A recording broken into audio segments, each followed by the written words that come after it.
Mr. Boone, thank you for taking the time. Good morning and congratulations on your new top 30 hit. When did you get that news about that, doing such a goodwill-oriented single? This morning, this morning. No, we started playing on the 21st, which Hmm. of the month. And that was declared by the United Nations World Water Day. Right. So we started playing the record at that point because that's what this is about. It's about bringing life-giving water to children in 40 African nations. Believe it or not, the governments of those countries do not provide water that Hmm. is that is even acceptable for human use. And in those countries, women walk across the heated desert, maybe with a child or two, with buckets on their head and shoulders to get water out of a muddy ditch. Right. Cattle, graze, and they come get water, and they really make a mess of that whole area, and the water is poisoned, and they take the water back across the desert to their children, and the life expectancy of a child in those areas is 5. Wow. Just 5 years. If you're a mama or a daddy of a new child in any of those countries, the parents know that they can only expect for their child to live to be 5, unless somehow some miracles happen and they don't even realize it in too many cases that the water they drink is poison, because that's all they have and all they've ever had. So Right. we're trying to do something about that, and that's why I was on television Saturday morning with a network station, and I said, "This is like we are the world, but we are the well. We are the water well. We're creating the water well for children." Yeah. And the good news, which we just got today as well, is that the donations are already coming in since we've got it exposed on the internet. And Hmm. it's just the internet address is 1fortanzania.org. And you go there and a red button pops up, and that shows you how you can give any amount that your heart tells you. But since Saturday, that Hmm. that billboard, that song, and that website have created over $50,000, which will put in a freshwater well. So the song and the video is already producing freshwater, Yeah. and that means life itself for these children. So And that's the what it's all song, about. to rudely interrupt you, the song not only features you, one of the best-selling pop singers of all time, but Vince Gill and Alabama and Larry Gatlin and Pam Tillis and Lee Greenwood, generations of talent and all that. How long was it from saying we want to do this single to it actually coming out? Well, 4 years really. I wrote the song and recorded it Hmm. using the number one 4 ways. One, the individual person. Two, good people, when they come together, there's a unity that is created. And Yeah. in America, one nation under God, as we once were. Right now, we can't claim that because Barna and Gallup and the pollsters say that fewer than 50% of Americans go to any place of worship. And if they pray, they're not sure, and they don't know who's listening, if anybody. And so that we're not really literally one nation under God. We're a nation that used to be under God and was blessed. But then the other fourth one is our God is one. Hmm. So I wrote the song. That was it came to pass that I already knew about an organization called World Serve, Hmm. and they have been in this effort and have been growingly successful, Hmm. creating freshwater wells, in the 40 nations now.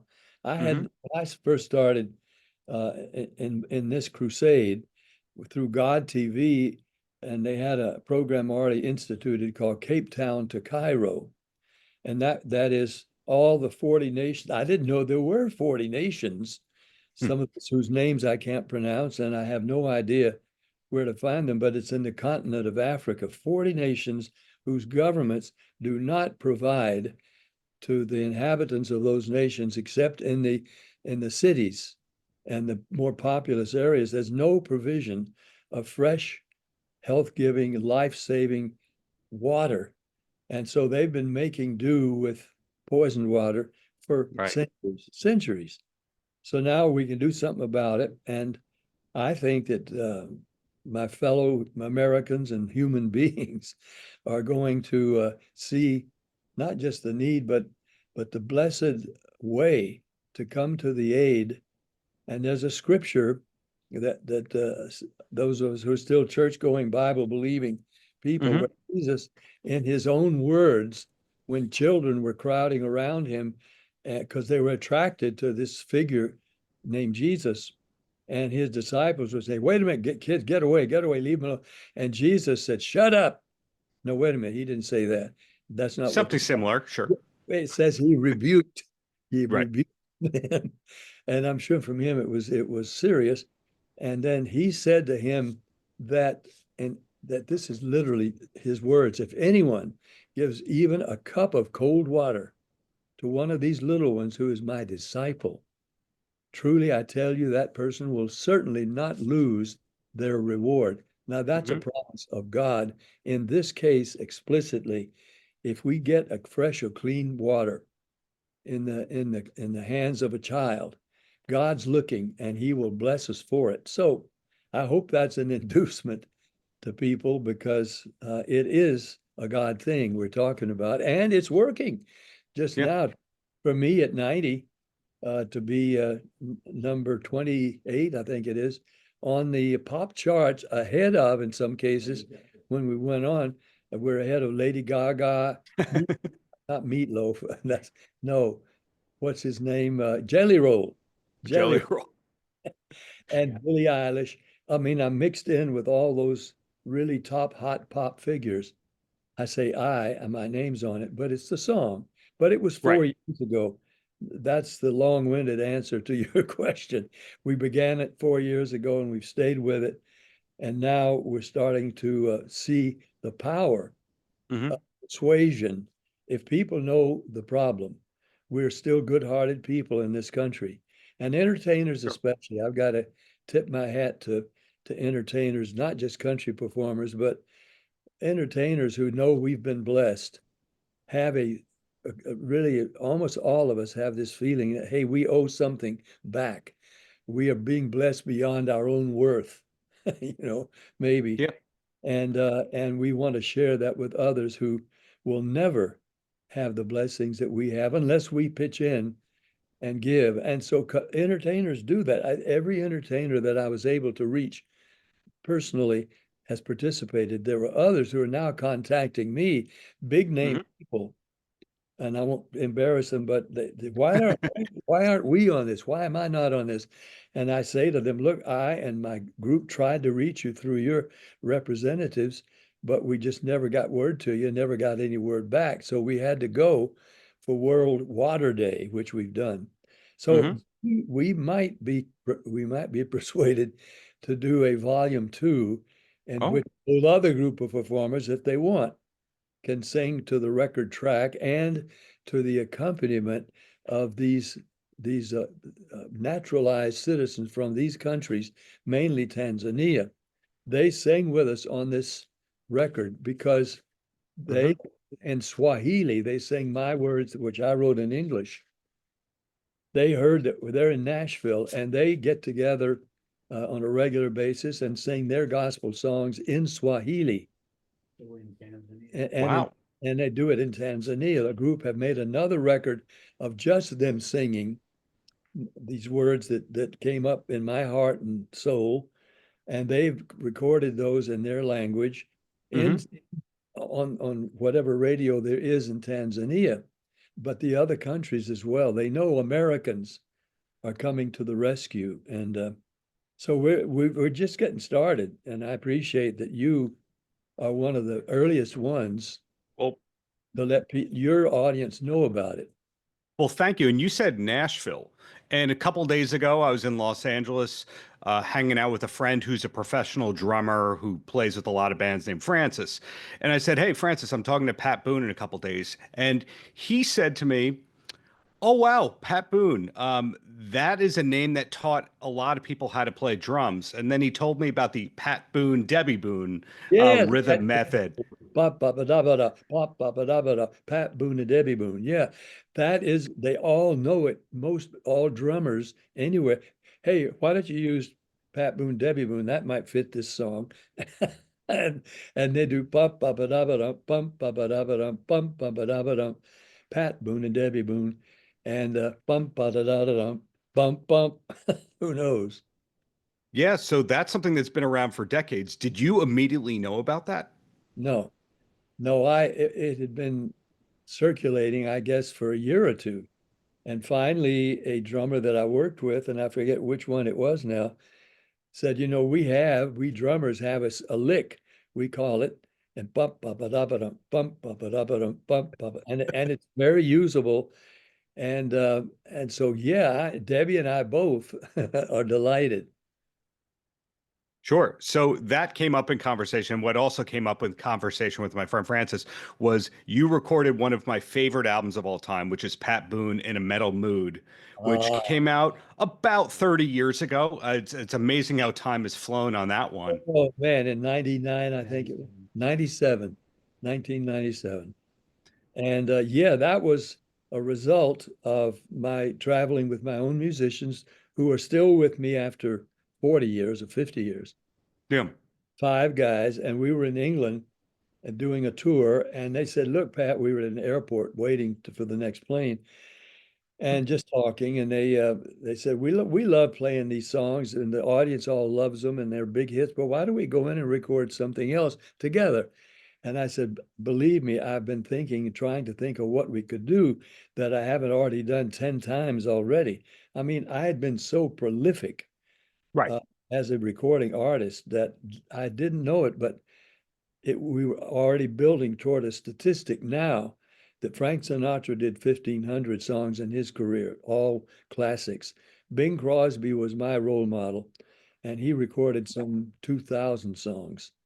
I have recorded 2,700 and counting, and nobody's ever going to touch that because it costs too much to record today. And besides, Yeah. who's buying records?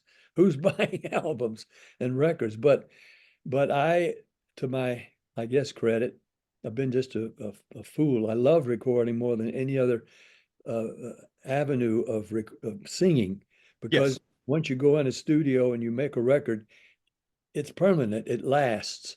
And we were able to find ways to market almost all of those records, including two a cappella albums of hymns and church songs that I don't sing to any accompaniment except other voices.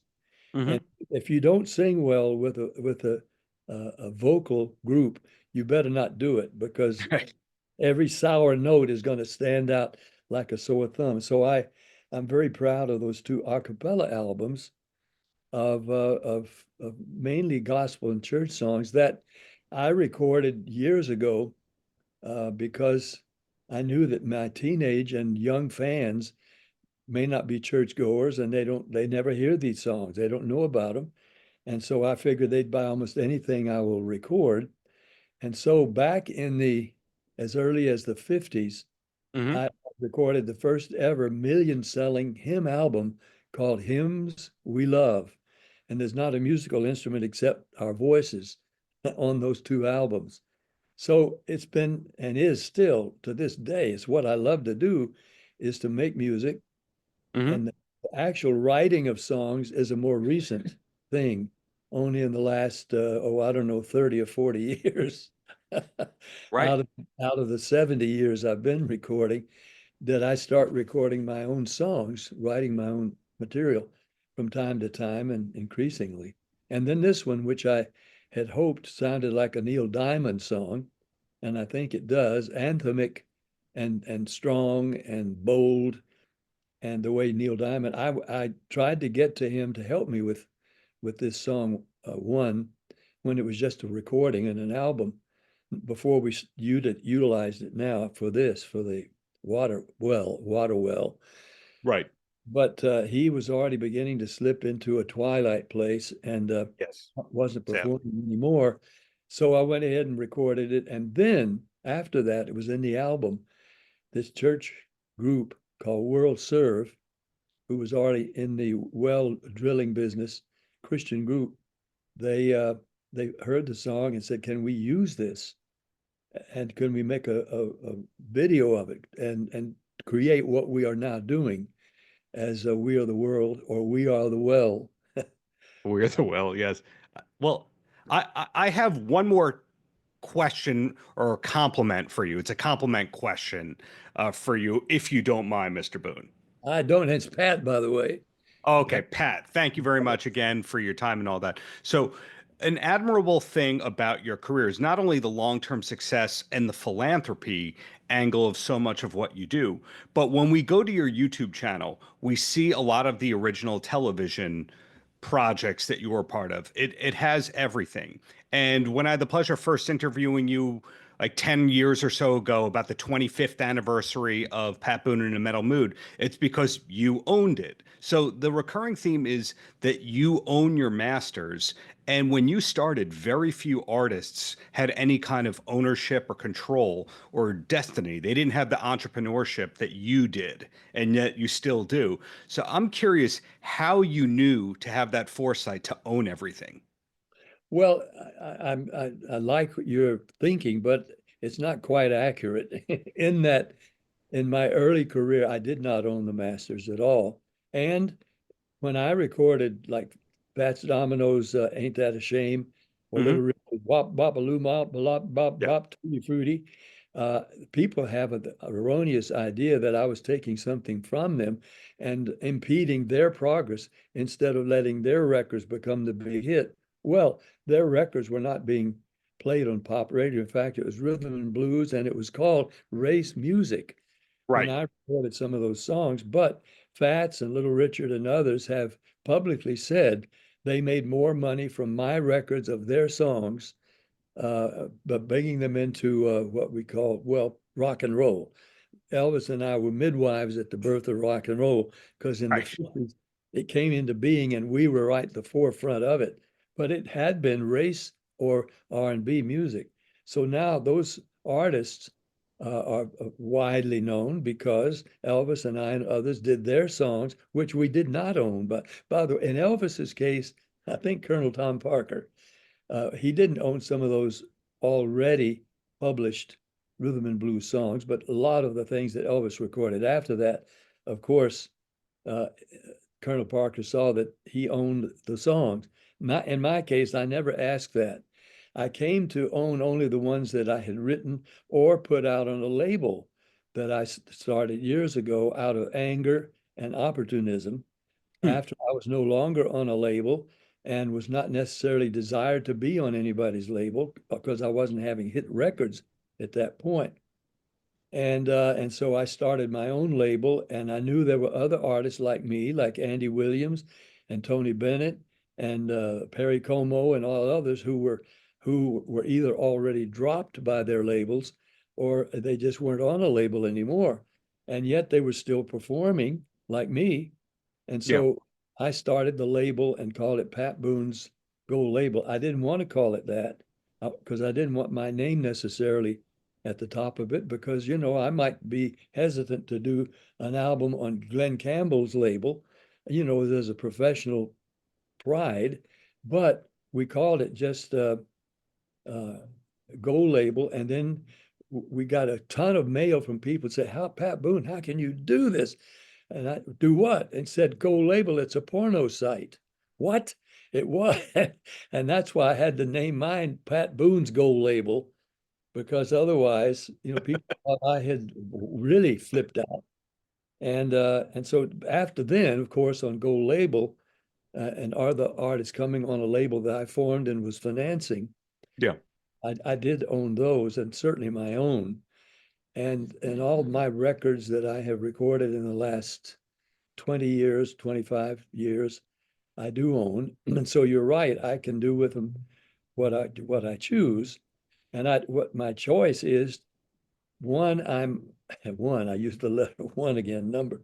I am doing a show every week on Sirius XM, Pat Boone's 50s Gold, and it Hmm. airs 6 to 8 times in a week. And then I do this hour-long show about all the music that was happening in the 50s and letting people know from time to time that I did have 41 chart records in the 50s. Sure. Elvis, 40. I had one more than Elvis in the 50s, but I had a 6-month head start on him, Hmm. which, which is the only reason that I had one more than he did. Because after that, he took over number one for a Sure. long time.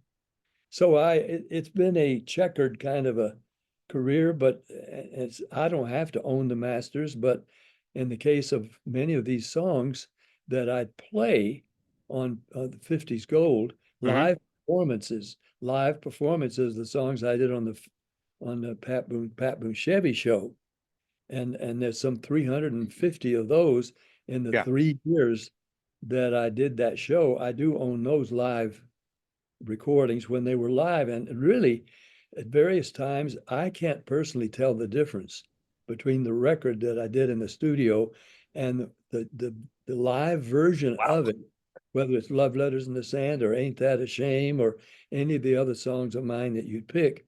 And I did them live with orchestra and chorus on the Pat Boone Chevy show. And so it's just like you're hearing the original record. And in that case, I do own it.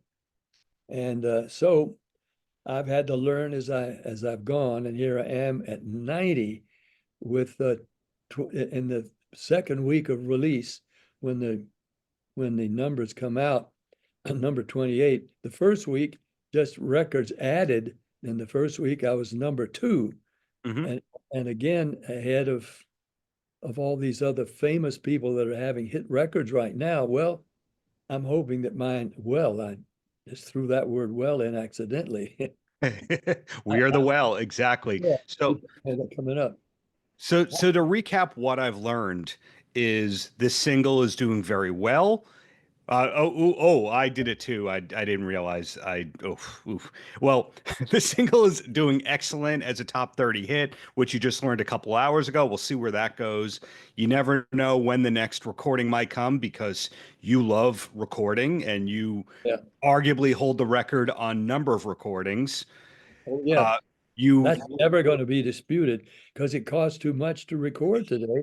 And besides, it took me 70 years yeah, to record 2,700 songs. So who's going to do that? Nobody. no, probably nobody. And the YouTube channel still keeps posting new content, including this new single. So, is there anything that we haven't covered or any upcoming projects that we should be looking for? I'm so grateful for the career God gave me. I had a sense in the very beginning when I was still in college and I was given the chance to make my first record at North Texas State. And my first 3 million sellers, I was still in college at North Hmm, Texas, which is now North Texas University, NTU. yeah. And so I didn't expect a career for this. I didn't seek it. It fell on me because I won 2 shows, the Ted Mack Amateur Hour nationally 3 times, and the Arthur Godfrey Talent Scout Show once, but no contracts or offers came in. So I was back in Texas, Shirley and I expecting our first child. We were both now 20. And I got the call to come to Chicago and make a record, which was my first million seller. Hmm. And which is one heart's not enough, baby. 2 hearts will make you feel crazy. One Nice. will make you feel so nice. 2 kisses take you to paradise. 2 hearts, 2 kisses make one love. Who would have dreamed that would have been a million seller? But it was. And then Ain't That a Yep. Shame and on and on. So I had thought I was going to be a teacher. And for really 3 or 4 years into my career, I really expected it to all dry up and go away and just be, well, did you ever remember that thing that happened to that kid named Pat Boone? No, it kept going. It kept coming. So Yeah. I soon realized I'd been given a platform by God to use for, I hoped, good. And so ever since then, and I participated in other people's telethons, and then I hosted the Easter Seal telethon for 18 years. raised $600 million for kids with every kind of disability. And all along the way, have tried to use the platform God gave me. I didn't seek it, but try to use it to the best of my ability and have fun with it, of course. It's been blessing. But now, as I am certainly near the end of my recording career, if not my my life on this planet, I'm just thankful that I've had the opportunities to bless through God.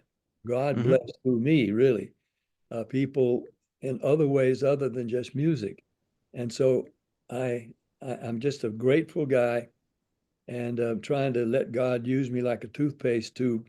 Just keep squeezing out whatever he can get out of it till it's all gone. And then hope he'll save the tube. Paltrocast.